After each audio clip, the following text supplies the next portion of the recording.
London, 1868. I've got to get into the Tower of London. Oh, it's a woman. Lots of guards. London, 8. No, I won't patronise Evie, because Evie is a pretty big badass. She's a ball-stomping, throat-slicing killing machine. A little way into the mission we find our first objective, which is an eagle vantage point, which shows all of the different objectives and things about the mission. So Lucy Thorn here is the main enemy. She's the target of the assassination. She's been to Ascot. Now there's the Master of Keys here, who is an infiltration opportunity for me. I can nick his keys and get in there on my own. Another option would be to help out this allied guard. He's been caught by an official guard, and he's like, "You're not a guard, come here!" And he's got him in a choke lock, so we could go help him. Or there's this constable here who's been arrested by the Templars and locked in his office. He's shouting treason. I chose not to help him because he's bloody police, any bloody pigs, and I'm an assassin, which I'm pretty sure is against the law. So I went to go and help out our little ally, so I had to locate him on the map first so I could set it as a waypoint. And the map, I felt like it was a pretty nice map, you know, nothing special, but yeah, enjoyable all the same. You know, nice graphics to it and stuff. So, leaping off the first precipice like a gazelle, I immediately used the rope launcher, which I find particularly enjoyable. So the rope launcher is infinite amounts of rope stored inside Evie's arm that can be used to essentially scale the entire area without being seen.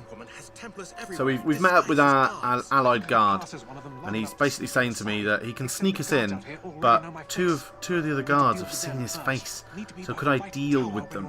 Now, by saying deal with them, does he mean could I take them out to dinner, get them drunk, make sure they can't show up for work the next morning, or does he mean kill them? I took the pink symbols on the minimap with the word kill underneath them or to the side of them to mean I had to kill them. I could have been wrong, but I chose to kill them. So I think it went down okay. So I got to the first guard and I was picking my weapon of choice. I thought, how am I going to kill this guy? And he saw me. I was like, oh fuck. So I got into this corner, I put my hood up, and to my amazement, like Kitty Pryde, I went invisible. So I thought, oh, that's fine.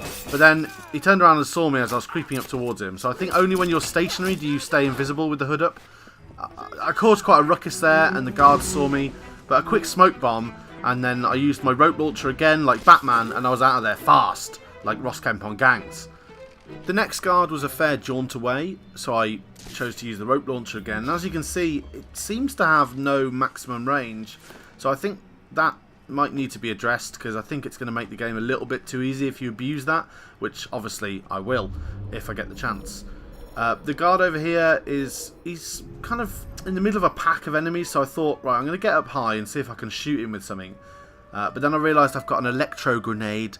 Obviously, this being 1868, that they've got that kind of thing. No, well, it's fine, isn't it? It's fantasy. But so the electro grenade killed him. He's dead. And look at that. Objective complete with absolutely 0 tertiary guards or secondary guards killed.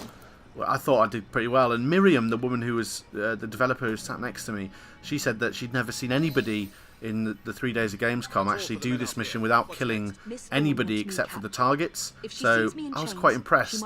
Now I know a lot of you guys, you're calling, no, what, Bong, death! But we'll get to that, So this guy's going to escort me through. I quite liked this mechanic. It's very similar to blending in and walking with the crowd in standard, other Assassin's Creed games. But this time, the faster you walk, the bigger that white circle gets. And if an enemy gets in the white circle, you get caught. I got very close to some of these guards, and I thought, oh no, he's going to see me. But it genuinely looks like as long as that white circle doesn't actually touch them, you're golden. So I panicked here, and the circle got quite large. And because the characters talked to me and said, let's get to the back of those guards. But it was fine. I was absolutely fine. I didn't need him backseat kidnapping or escorting. But I made it in. Circle gets a little bit big here, but we're all good. Just going to I tried to rush onto the infiltration point. Here, I feared a QTE. I saw this first one come up. There's a square that's going to come up, and I was like, oh no. But luckily, it was just one button, and it looks like on further inspection that I probably would have had 10 to 15 seconds to press that button. So I'm all okay with that. So wasn't quite in the head, but in the shoulder, maybe through the heart. It was a clean kill initiate. and she's dead. Although she still is talking to me, albeit within the Helix Dream system. Obviously, we're not going back to the Animus with this one. It is the Helix. So, some of you might be thinking, Bong, what's going on? Where's all the maiming and death? I just wanted to try out some stealth, but I have got a little surprise for you coming up right now.